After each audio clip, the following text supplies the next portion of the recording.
দুইজনকে হত্যা ও আমির হোসেন নামে এক যুবককে গুলির ঘটনায় 5 জনের বিরুদ্ধে অভিযোগ গঠনের শুনানি হয় ট্রাইব্যুনালে। শুনানিতে চিফ প্রসিকিউটর বলেন, রামপুরায় গুলি করা 2 পুলিশ সদস্য চঞ্চল চন্দ্র সরকার ও তারিকুল ইসলাম ভূঁইয়া। তবে ট্রাইব্যুনালে দ্বিমত পোষণ করেন আসামি পক্ষের আইনজীবী। অলিউল রনির রিপোর্ট।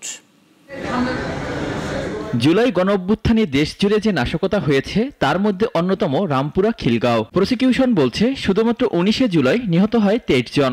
এই ঘটনায় আলাদা আলাদাভাবে তদন্ত হচ্ছে।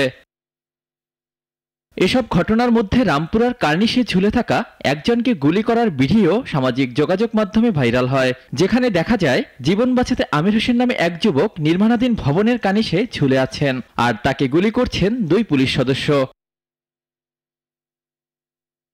সকালে রামপুরায় 2 জনকে হত্যা ও আমির হোসেনকে গুলির ঘটনায় সাবেক ডিএমপি কমিশনার হাবিবুর রহমান সহ 5 জনের বিরুদ্ধে অভিযোগ গঠনের শুনানি হয়। 5 জন আসামির বিরুদ্ধে ওই ঘটনার 3টা বিষয়ে অভিযোগ গঠনের জন্য নির্ধারিত ছিল।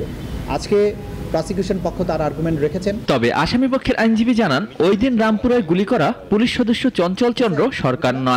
আমরা চার্জ হিয়ারিংটা মাত্র ওপেন করেছি।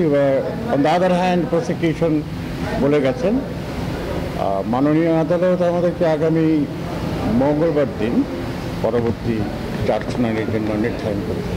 ধন্যবাদ। এদিকে চানখারপুরে 6 জনকে হত্যা মামলায় 6ষ্ঠ দিনের মতো সাক্ষ্য ও জেরা অনুষ্ঠিত হয়।